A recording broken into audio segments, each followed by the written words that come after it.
अपने हाथों को उठाओ। Thank you Jesus. खुदावंद आज तेरा वचन इनकी ज़िंदगी में 100 गुना फलों को लेके आए।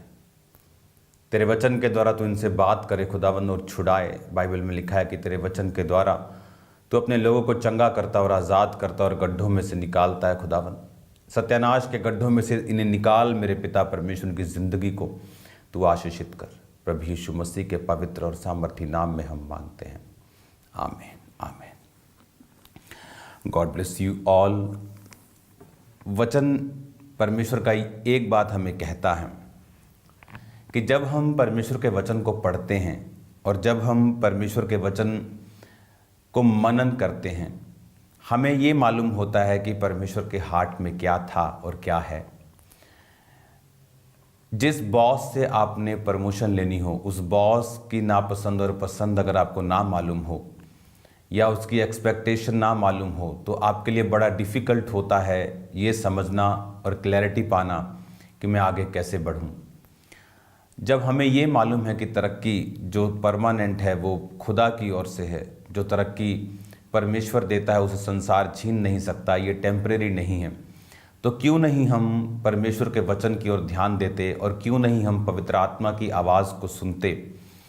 आज जब हम विश्वासियों की ज़िंदगियों को देखते हैं, उनकी ज़िंदगियों में एक बड़ा कारण परमेश्वर के करीब ना होने का, परमेश्वर में तरक्की ना पाने का, उनकी प्रेयर लाइफ में एक कमी, जो बेसिक्स हैं उनमें कमी, टाइथ का ना बोना और उसके बाद कर्जे के लिए प्रार्थना करवाने के लिए आते रहना। ऐसा लगता है कि ये लोग कभी वचन को शायद समझ ही ना पाएं कि परमेश्वर का वचन क्या कहता है। परमेश्वर के वचन में लिखा है कि मैं तुझे कर्जा देने वाला बनाऊंगा। परमेश्वर के वचन में लिखा है कि वो तेरी ज़रूरतों को पूरा करेगा। जवान शेरों को घटी होगी लेकिन तुझे घटी नहीं होगी। ये वचन सब हमारे लिए लिखे हैं, लेकिन इन वचनों को पूरा करने के लिए, अपने लाइफ में पूरा होते हुए देखने के लिए हमें सिर्फ परमेश्वर के जो नियम हैं उनको फॉलो करना होता है। अगर हम परमेश्वर के नियमों को और व्यवस्था को जानते हैं जो परमेश्वर ने हमारे ही लिए बनाई है, वचन ये कहता है आकाश और पृथ्वी और इसकी सब भरपूरी मेरी है। तो जिस परमेश्वर ने धरती बनाई है, सोना कहाँ से निकलता है? इसी मिट्टी में से, धरती में से निकलता है। मैं सोने की खानों में गया हूँ। जब मैं अफ्रीका में था तो मैंने देखा सोना कैसे निकलता है। जैसे आप पंजाब की मिट्टी वैसे ही मिट्टी है, ब्लैक कलर की, रेड कलर की। तो जब वो मिट्टी को निकालते हैं और उसके बाद उसे छानने का प्रोसेस होता है, वो बेल्ट्स पे चलती हैं, पानी उस पर पड़ता है, तो उसमें सोने के छोटे छोटे कण जो हैं वो मिले होते हैं और वो अलग हो जाते हैं और मिट्टी अलग हो जाती है। 1000 किलो मिट्टी अगर छानो तो सिर्फ 1 ग्राम सोना एवरेज बाहर निकलता है मिट्टी में से। तो हमें ये बात तो समझ आती है कि परमेश्वर ने सोना उसने बनाया, परमेश्वर ने चांदी बनाई, उसने हीरे बनाए, सब कुछ हमें समझ आता है। तो फिर क्यों वो हमसे सोने को मांगेगा, पैसे को मांगेगा? क्योंकि वचन ये कहता है कि इस धरती के ऊपर हमें परमेश्वर की महिमा के लिए बनाया गया, और यदि हम अपने जीवन से, अपने शरीर से, अपने परिवार से, अपने पैसों से, अपनी गिफ्ट से, अपनी लाइफ से, अपने समय से परमेश्वर की महिमा नहीं करते हैं, तो फिर उन जगहों के ऊपर शैतान अटैक करता है। बाइबल कहती है यूसुफ के हाथ में पोतीफर ने सब कुछ कर दिया, और जो जो यूसुफ के हाथ में था, उसके खेत, उसका कारोबार, उसका घर, उसके नौकर चाकर, सब कुछ उसके हाथ में था और वो ब्लेस था। लिखा उसकी पत्नी को छोड़ के, जो उसके हाथ में नहीं था वही शैतान ने उस पर अटैक किया और उसकी पत्नी व्यभिचार के नीचे थी। तो इस बात से हमें ये समझ आती है कि जो कुछ हम परमेश्वर के हाथों में नहीं देंगे, जो चीज़ें हम परमेश्वर के हाथों में समर्पित नहीं करेंगे, उन विषयों के ऊपर, उन चीज़ों के ऊपर कभी भी परमेश्वर का हाथ नहीं आएगा, और बल्कि शैतान उन पर अटैक पे अटैक करता रहेगा। आज क्यों लोगों के बिजनेस ब्लेस्ड नहीं है? क्योंकि उनके फाइनेंसिस जो हैं वो परमेश्वर के लिए डेडिकेटेड नहीं हैं। उनके फाइनेंसिस से परमेश्वर के राज्य को कोई भी फायदा नहीं होता। परमेश्वर ने ऐसे ग्रह बनाए, ऐसे प्लेनेट बनाए हैं जो पूरे के पूरे हीरे के हैं। ये खोज हो चुकी है, ये कोई हवा वाली बात नहीं है। एक ग्रह ऐसा है जो पूरे का पूरा, उसकी जो क्रस्ट, उसका जो ग्रह है वो हीरे का बना हुआ। अगर उसको बेचा जाए तो इतने पैसे इकट्ठे होंगे कि 100-100 डॉलर की ढेरियां लगेंगी और वो चंद्रमा तक ढेरियां पहुंच जाएंगी, इतना पैसा उसको बेच के इकट्ठा होगा। इमेजिन करो आप। लेकिन परमेश्वर हमें क्यों कहता है? ताकि हम ब्लेस्ड हों, क्योंकि ये व्यवस्था परमेश्वर ने बनाई है कि अगर तुम्हें धरती पर से फसल चाहिए तो तुम्हें बीज को बोना पड़ेगा। ये एक शारीरिक व्यवस्था है, आत्मिक व्यवस्था भी है, प्रार्थनाओं को बोने की शारीरिक व्यवस्था भी है। परमेश्वर ने पैसों को हमें दिया ताकि हम उन पैसों से खुदाबंद के कामों को करें, ताकि हमारी हर एक चीज़ हमें मालूम हो कि हमें डेडिकेट करनी है परमेश्वर के राज्य के लिए। आज लोग प्रार्थना पॉइंट्स को रेज करते हैं कि मुझे अपनी पैसा चाहिए। क्यों चाहिए? बेटी को बाहर भेजना है, शादी करनी है, मुझे अच्छा घर लेना है, मुझे किराए से बाहर आना है। लेकिन अगर आपका मकसद ये हो कि परमेश्वर मुझे तेरे लिए काम करना है, तेरी महिमा के लिए बोना है, मुझे तेरे राज्य में, तेरे राज्य को बढ़ाने के लिए बोना है, तो क्या होता है? उससे परमेश्वर का आत्मा आपके बिजनेस और फाइनेंसिस के विषय में आप पर दया करता है और आपके रास्तों को वो खोलता है और आपके दिमाग को खोलता है, आइडियाज़ को खोलता है। और परमेश्वर का रूह आपके रास्तों को साफ करता हुआ आपको फाइनेंशियली ब्लेस करता है और वचन पूरा होता है कि तुम्हारे पास उस समय करने के लिए जो कुछ भी तुम्हें चाहिए, तुम्हारे पास सब कुछ हो। हालेलुया। आज हमें ये बात समझने की ज़रूरत है कि हम बेसिक अपने कंप्लीट करें।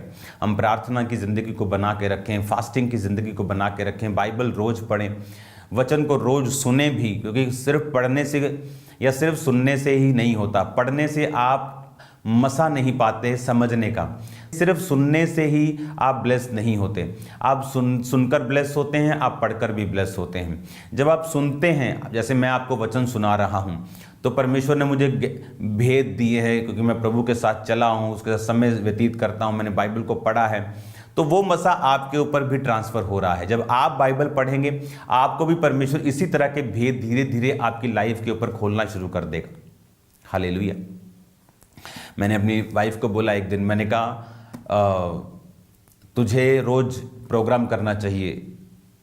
कहती नहीं नहीं नहीं, मुझसे मैं कैसे करूँगी रोज़ प्रोग्राम, क्योंकि वो सारा एडमिनिस्ट्रेशन, बहुत से उसको काम होते हैं। मैंने कहा नहीं, ये स्पिरिचुअल काम है और तेरे ऊपर परमेश्वर का मसा है और तू देखना क्या होता है।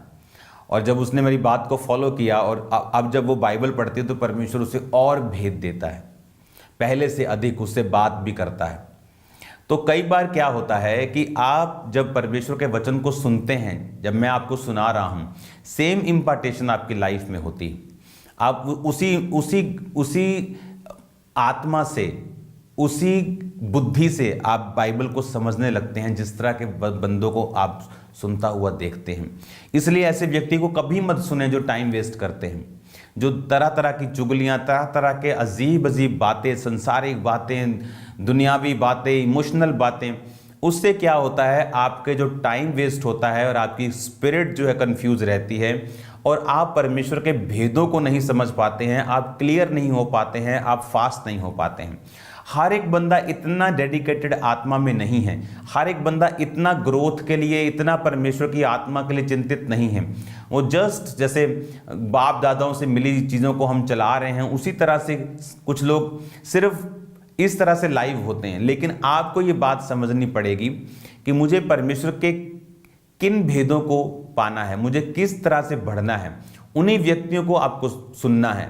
जैसे मैं, बहुत सारे अच्छे पास्टर्स हैं, लेकिन मैं सबको नहीं सुन सकता। मुझे ये देखना है कि मेरा विज़न क्या है, मैं उसी तरह के पास्टर को सुनूंगा जिसका विज़न मुझसे मिलता है। मैं हर एक व्यक्ति को अगर सुनूंगा तो मैं कंफ्यूज हो जाऊंगा। अब आपको ये बात बड़े ध्यान से समझनी पड़ेगी कि परमेश्वर क्या कहता है। अगर आप बाइबल को पढ़ते हैं, अगर आप नियमों को मानते हैं, अगर आपके बेसिक कंप्लीट हैं, तो परमेश्वर का आत्मा ग्रेटनेस के लिए फिर आपकी अगुवाई करता है और आपको आगे बढ़ाता है। आज हम पढ़ेंगे, ये जिक्र है पहला राजा। ये तब की बात है जब शाऊल के बाद जब दाऊद राजा बना। दाऊद ने बहुत से राज्य जीते, पाप में पड़ा, फिर उसको सज़ा मिली, फिर उसके बाद वो बूढ़ा हुआ और अब समय था दाऊद की जगह पर एक और व्यक्ति के राजा बनने का। तो दाऊद के और भी पुत्र थे। अबशालोम मारा जा चुका था क्योंकि उसने विद्रोह किया था, और ये भी एक भविष्यवाणी थी, जिस तरह दाऊद ने हित्ती उरिया की मरवा दिया था बेतशेबा के पति को, उसी तरह से उसके घर पे भी तलवार चलनी थी। तो ये प्रोफेसी थी, तो वो पूरी हुई। अब दाऊद के एक और बेटा था, वो मर चुका था। अब ये जो बेटा था हगीत का पुत्र ओदनिया सिर ऊंचा करके कहने लगा, पहला राजा 1:5, कि मैं राजा बनूंगा। और उसने रथ और सवार और आगे आगे दौड़ने के लिए 50 पुरुष रख लिए। और उसके पिता ने जन्म से लेकर उससे कभी ये कहकर उदास न किए था, तूने ऐसा क्यों किया? वह बहुत रूपवान था और अबशालोम के बाद उसका जन्म हुआ था। अब जब हम आज इस टीचिंग को लेंगे तो टीचिंग का मतलब है हम एक एक लाइन को, उसके जैसे जूस को निकालते हैं ना, एक एक लाइन के जूस को हम निकालेंगे, उसे समझेंगे, उसे पढ़ेंगे, उसे बुद्धि के साथ। अब यहाँ पर क्या लिखा है कि जब आप 1 से 4 आयत पढ़ेंगे आपको मालूम होगा वो बूढ़ा था, उसकी सेवा करने के लिए कुंवारी को ढूंढा गया। तो वो आप है ना, उसके बाद जो मेन बात शुरू होती है ओदनिया से कि वो सिर ऊंचा करके कहने लगा। और यहाँ पर लिखा है उसके पिता ने उसको कभी ये कहकर उदास न किया था, तूने ऐसा क्यों किया? दाऊद की लाइफ आशीषित लाइफ थी क्योंकि वो परमेश्वर से जुड़ा हुआ था। शाऊल ने गलती की लेकिन वो गिर गया, दाऊद ने गलती की लेकिन वो गिरा नहीं। रीज़न ये था कि शाऊल ने गलती करके स्वीकार नहीं किया, तौबा नहीं की, पर दाऊद ने तौबा कर ली। असर दोनों की लाइफ पर पाप का हुआ, लेकिन दाऊद की लाइफ पर भी हुआ, लेकिन दाऊद प्रभु के साथ जुड़ा रहा। भजन संहिता 51 जब आप इसके साथ साथ पढ़ेंगे आपको मालूम होगा जब दाऊद ने कहा है प्रभु अपने पवित्र आत्मा को मुझसे कभी अलग मत कर। अब जब वचन ये कहता है कि दाऊद ने उसको कभी उदास नहीं किया था, जब हम बाइबल को पढ़ते हैं हमें ये बात समझ में रखनी है कि बाइबल में किसी भी पाप को या किसी भी घटना को छुपाया नहीं गया है। अगर दाऊद ने व्यभिचार किया तो उसे छुपाया नहीं गया है। इसका मतलब ये नहीं है कि वो लीगल हो चुका है।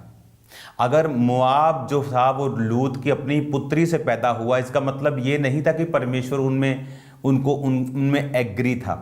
बाइबल कहती प्रभु ने मोआब से नफरत की और कभी उसको अपनी हुजूरी में आने के लिए नहीं बोला कि वो कभी भी उसकी प्रेजेंस में ना आए। मोआब से परमेश्वर इतनी नफरत करता था।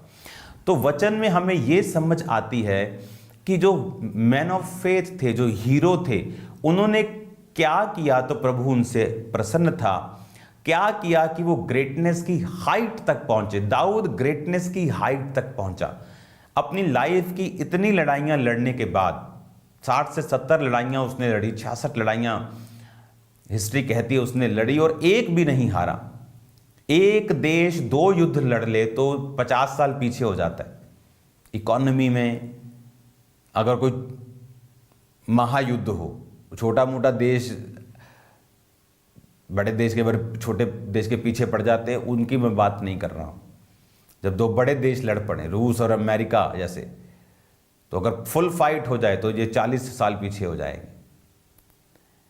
तो आप इमेजिन करो एक राजा जो लड़ाइयां लड़ता जा रहा है और बल्कि ब्लेस होता जा रहा है। तो ये ग्रेटनेस की हाइट थी जो दाऊद की लाइफ में थी। क्यों? क्योंकि वो पवित्र आत्मा को समझता था, पवित्र आत्मा की आवाज़ को जानता था, कौन सी लड़ाई में किस स्ट्रेटजी के साथ जाना है।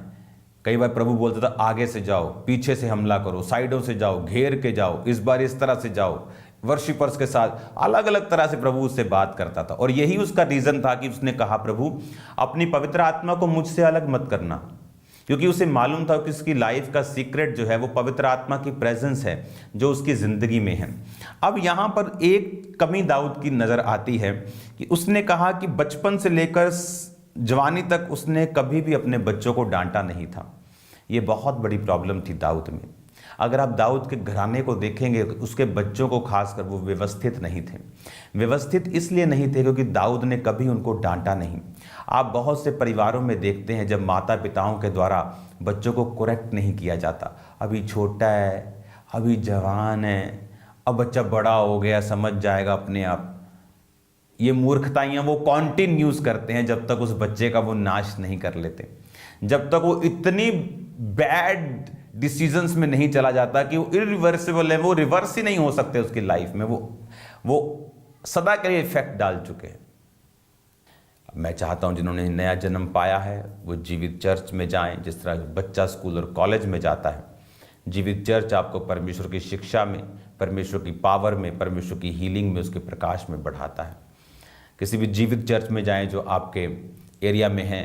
अगर आप खामरा चर्च का the church of science and wonders का हिस्सा बनना चाहते हैं तो हम आनंदित हैं और खुश हैं आपको अपना मेंबर, आपको अपना फैमिली मेंबर, आपको अपना कलीसिया का, आपको अपना जीसस क्राइस्ट की बॉडी का मेंबर बनाने के लिए। तो आप इन चर्चेस का एड्रेस लेकर आप ज्वाइन कर सकते हैं, संडे थर्सडे मीटिंग में आ सकते हैं, प्रभु के वचन को सुन सकते हैं। God bless you all. अपनी आंखों को बंद करें। धन्यवाद यीशु, अपने लोगों को ब्लेस करो, हील करो, डिलीवर कर खुदाबंद, तेरा आत्मा इन्हें छुए और ब्लेस करे इन जीसस नेम, आमीन। God bless you. तू बताता रहे, तू सिखाता रहे, दे जलाल हम यीशु को मसा से तेरे।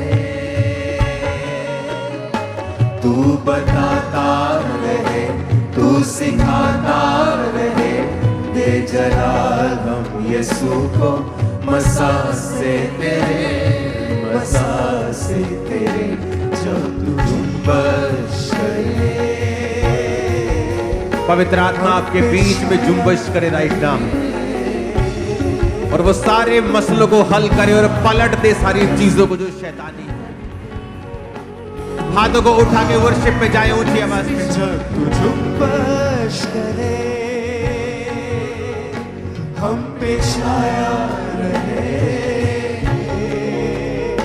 रूह पाक हम परस्तिश यूं करते रहे, रूह पाक हम परस्तिश यूं करते रहे। मेरी मीठी जुबान ये बेगाना ज़बान, जो मैं कह ना सकूं वो तू करता बयां। तेरी मीठी जुबान ये बेगाना ज़बान, जो मैं कह ना सकूं वो तू करता बयां, वो तू करता बयां। जब तू जुम्बश करे, हम पे छाया रहे, रूह पाक हम परस्तिश यूं करते रहे, रूह पाक परस्तिश यूं करते रहे। अपने दोनों हाथों को उठाओ और सिर्फ हाथों को उठा के वर्शिप करना। अपने दोनों हाथों को उठाकर वर्शिप करना और खुदा से कहना, मैं समर्पित करता हूं अपना सब कुछ, अपनी इच्छाएं, अपना जीवन, अपने वरदान, अपने दान, अपना शरीर, अपना टाइम, मैं तुझे समर्पित करता हूं। दोनों हाथों को उठा के वर्शिप करेंगे। जब तू जुम्बश करे, हम पे छाया रहे, रूह पाक हम परस्तिश यूं करते रहे, रूह पाक हम परस्तिश यूं करते रहे। Hallelujah, hallelujah, hallelujah, hallelujah. पूरी चर्च कहे हालेलुया, हालेलुया, हालेलुया, हालेलुया। यीशु मेरा खुदा जो सदा बावफा, तुझको नाजिल किया बना दूर रहनुमा। यीशु मेरा खुदा जो सदा बावफा, तुझको नाजिल किया बना दूर रहनुमा, बना दूर रहनुमा। जब तू जुम्बश करे,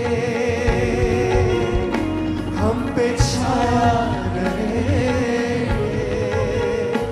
रूह पाक हम परस्तिश यूं करते रहे, रूह पाक हम परस्तिश यूं करते रहे। हालेलुया,